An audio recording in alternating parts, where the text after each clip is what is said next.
महात्मा विदुर कहते हैं कि जो लोग चिंता करते हैं, दुखी रहते हैं, टेंशन में बहुत रहते हैं, उनकी 4 चीज़ों का नुकसान होता है। संतापाद भ्रश्यते रूपम, संतापाद भ्रश्यते बलम, संतापाद भ्रश्यते ज्ञानम, संतापाद व्याधि में क्षति।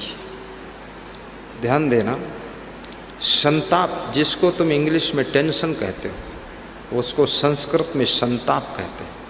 संताप का मतलब होता है अंदर अंदर तपते रहना, जलते रहना, दुखी रहना, वही टेंशन। ऐसी बीमारी है, किसी से कहो तो भी कोई फायदा नहीं, अंदर सहो तो कहाँ तक सहोगे, किसी से तो कहना भी पड़ेगा। तो कहने से तुम्हारी चिंता दूर कर दे कोई, ऐसे बहुत कम लोग हैं संसार में, क्योंकि तुम खुद अपनी चिंता दूर नहीं कर पा रहे हो। दूसरा कोई ऐसा बड़ा परफेक्ट इफेक्ट मैन होगा, शायद उसके शब्द आपके अंदर एंट्रेंस हो जाए और आपकी चिंता की ज्वाला को बुझा सके, शायद वो भी पक्का नहीं है, क्योंकि इसके लिए पूर्ण ज्ञान की आवश्यकता है। ज्ञान से चिंता मिटती है। तो चिंता करने से, टेंशन करने से, संताप में रहने से सुंदर रूप नष्ट हो जाता है, आपकी सुंदरता विनष्ट हो जाएगी। आपका जो चेहरा है बड़ा भदभद हो जाएगा, फदफदा हो जाएगा, हुदहुदा हो जाएगा, सब चमक दमक तो खत्म ही हो गई। न जाने कैसा बूढ़े गोपाल जैसा चेहरा, बूढ़ी राधा रानी बहुत खतरनाक हो जाएगा। इससे मिला कुछ नहीं, संसार में मिलता तो किसी को कुछ नहीं। चाहे रात दिन तुम माथापच्ची करो, अंत में घर के लोग तुमको या तो बेईमान कहेंगे और या तो कोई मूर्ख भी कहेगा, और या तो घर के लोग कहेंगे ये बहुत धूर्त आदमी है, ये तुमको प्रमाण पत्र मिलेगा। भाई लोग बेईमान कहेंगे और तुम्हारा बाप कहेगा ये मूर्ख है, और तुम्हारे जो बेटे हैं वो कहेंगे पूरा नासमझ है आदमी। तुम रात दिन मर मिटे बर्बाद हो गए, और उपाधि ये मिली प्रमाण पत्र मूर्ख होने की। एक आदमी मेरे पास आया, बहुत दुखी था, कह रहा था कुछ मिला नहीं दुनिया में। हमने कहा किसी को नहीं मिलता तो आपको क्या मिलेगा, पाने की इच्छा क्यों करते हो? यहाँ तो बस मनुष्य शरीर मिला है, नेकी कर नदी में डाल, अच्छा करते रहो, अच्छा कहलाने की इच्छा मत रखो। कोई अच्छा नहीं कहेगा आपको, और कभी कोई कह भी दे तो धोखे से कह सकता है, और धोखे से कोई कह दे आप बहुत अच्छे आदमी हो, तो भी मन थोड़ा सा तसल्ली पा जाता है कि हम बहुत अच्छे आदमी हैं।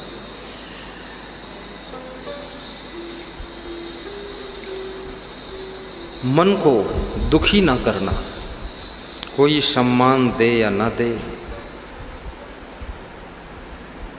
लेकिन अपने मन को दुख से पार रखना। बिजनेस में हानि हुई है, सभी दिन लाभ नहीं होता है, कभी हानि भी होती है। हानि और लाभ का संगम है जीवन। बहुत सावधानी बरतोगे तो भी कभी हानि हो जाएगी, क्योंकि हानि केवल आपकी चूक से नहीं होती है। हानि और लाभ में भी बहुत से लोगों का समीकरण जुड़ा होता है, और एक भी समीकरण अगर मिस्टेक हुआ है तो हानि लाभ दोनों प्रभावित हो सकते हैं। इसलिए अब इतना कोई खिलाड़ी नहीं है कि बहुत अंदर की बात जान जाए। चूक जाते हैं, बड़े बड़े लोग चूकते हैं, बड़े बड़े कद्दावर नेता हारते हैं, बुरी तरह से हारते हैं।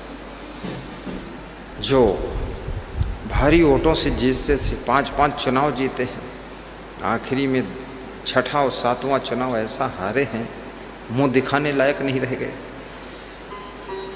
रोने लगे, दुखी हो गए, क्योंकि इज्जत गई तो गई, सब काम खत्म हो गया, जो स्वाभिमान था वो भी खत्म हो गया। लोग कहते थे हम कभी हारते ही नहीं हैं, वो बुरी तरह हारना शुरू की। मंच पर बोलते थे, एक नेता छत्तीसगढ़ में आया हमारे सत्संग में, तो मंच पर बोलने का थोड़ा टाइम दिया मैंने, तो बोला यहाँ इस क्षेत्र में हमको कोई हराने वाला पैदा ही नहीं। मैं सुन रहा था ऐसे उसका, मैंने मन में सोचा अब की बार तो जरूर हारेगा, और ऐसा बुरी तरह से हारा है, मारे शर्म के हमको मुंह दिखाने भी नहीं आया। मैंने उसको फ़ोन लगाया, हमने कहा क्या हाल विधायक साहब? बोले विधायक अब नहीं रह गए, हार गए गुरुजी। तो हमने कहा तुम अपने अहंकार के कारण हारे हो, जनता ने नहीं हराया है। जो तुम बोलते थे बहुत ज़्यादा, उसी कारण हारे। आपका अहंकार क्या है? रावण, कंस का, दुर्योधन का अहंकार नहीं बचा है, आपका कैसे बचेगा? ये प्रकृति आपके अंदर जब विशेष अहंकार पैदा होता है तो कुदरत उस अहंकार को तोड़ती है। विशेष आप जब उत्पात करते हो, खुराफात करते हो, तो प्रकृति उसको कंट्रोल करने के लिए कदम उठा देती है। इसलिए याद रखना, स्वयं कंट्रोल में रहो तो आपको रिस्पांस अच्छा मिलेगा। तो शरीर को स्वस्थ रखिए, समय पर सोइए। चाणक्य कहते हैं, शानंदम सदनम सुतास्त सुधिया कांता प्रिया लापिनी। जिस घर की स्त्रियां प्रिय भाषण करती है, प्रेम से बातचीत करती है, प्रेम से बोलती है, वाणी में बहुत बड़ी शक्ति होती है। ये वाणी कोई साधारण वाणी नहीं है। मनुष्य के पास में ये अमोघ शक्ति है, इंद्र शक्ति है। ये वाणी सारा खेल स्पेशल आपको कुदरत ने तोहफा के रूप में वाणी दिया है। तुम ही बोल सकते हो और कोई प्राणी ऐसे नहीं बोलता है। कितनी भाषाओं में तुम बोलते हो।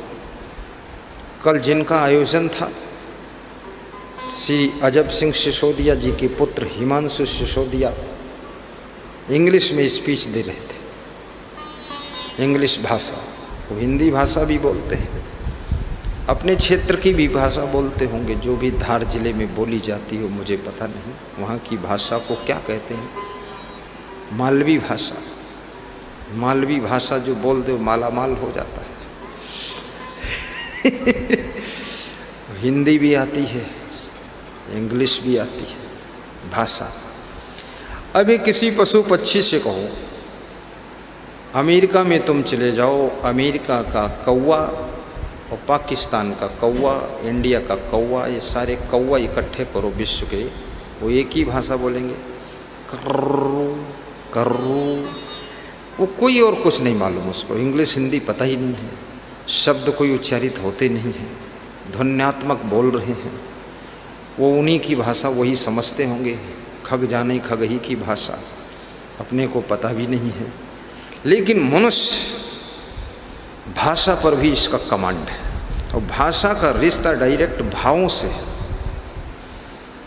आप जैसी भाषा जिस भाव में भर के बोलते हो, वो भाषा, वो शब्द, वो सेंटेंस सामने वाले के ऊपर आपके भावों का प्रभाव पड़ जाता है। इसलिए कभी कभी आप देखते हैं कोई कथाकार कथा करते करते रोने लग जाता है।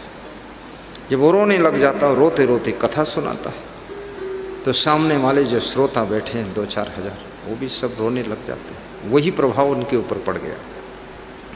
कभी कभी कोई कथाकार आप देखते होंगे कि हंसने लग जाता है, तो सामने के लोग भी हंसने लग जाते हैं। कभी वो कथाकार मुस्कुरा कर सुनाता है, तो सामने वाले मुस्कुराने लग जाते हैं। आप जो भी करते हो, क्रियाकलाप, बोल चाल, बातचीत, उसका प्रभाव बहुत लोगों पर पड़ता है। इसलिए आप ये मत सोचो कि मैं जो कर रहा हूँ अकेले की कर रहा हूँ। तुम्हारी एक मुस्कान हजारों लोगों को मुस्कुराना सिखा देती है। तुम्हारी एक गुस्सा सैकड़ों लोगों को गुस्सा से भर देती है, डिस्टर्ब कर देती है। और तुम्हारी एक हंसी लाखों लोगों को हंसी खुशी से आनंदित कर देती है, और तुम्हारी उदासी सैकड़ों लोगों को उदासी और निराशा में डुबा देती है। इसलिए याद रखना, जब बेटा उदास होता है तो माँ बाप उदास हो जाते हैं, पति उदास होता है तो पत्नी चिंतित होकर उदास हो जाती कि बात क्या है। बच्चों से पूछती है पत्नी, तेरे पापा को कुछ हुआ है क्या? पूछो, आज उदास कुछ दिख रहे थे, क्या हुआ है? फ़ोन लगाओ, दुकान पर तो गए हैं, पूछ लो। उनको डर है कहीं ये उदासी ज़्यादा बढ़ गई तो कहीं आदमी जीवित रहेगा कि नहीं रहेगा, क्या हो सकता है।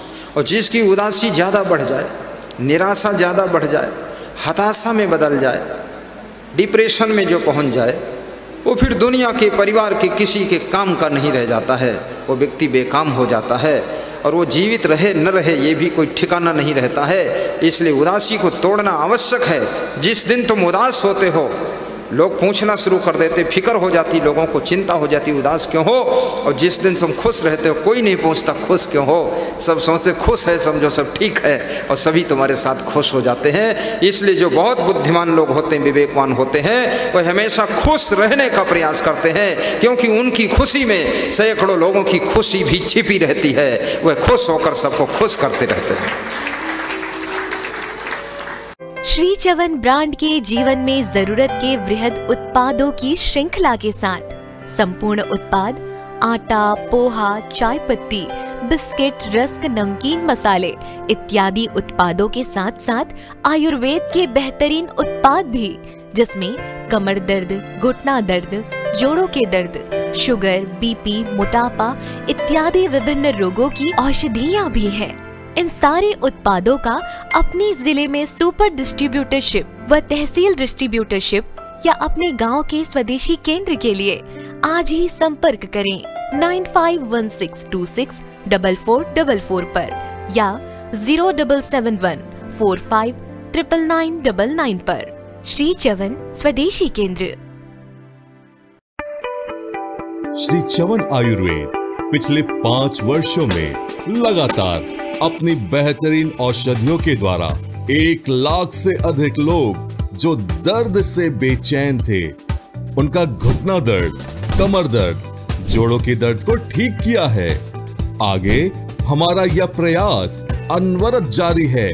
आप बिना किसी ऑपरेशन के अपना घुटना दर्द, कमर दर्द व जोड़ों के दर्द को आयुर्वेद की सर्वश्रेष्ठ औषधियों के द्वारा ठीक किया जा सके। इसलिए आज ही आप अपने किसी भी प्रकार के घुटने दर्द को ठीक करने के लिए श्री चवन आयुर्वेद की औषधियों को अपने घर पर होम डिलीवरी के लिए संपर्क करें। आज ही ऑर्डर करें श्री चवन के अचूक औषधियों को। आप हमसे इन नंबरों पर संपर्क कर सकते हैं 7714599999, 7716755555। श्री चवन आयुर्वेद।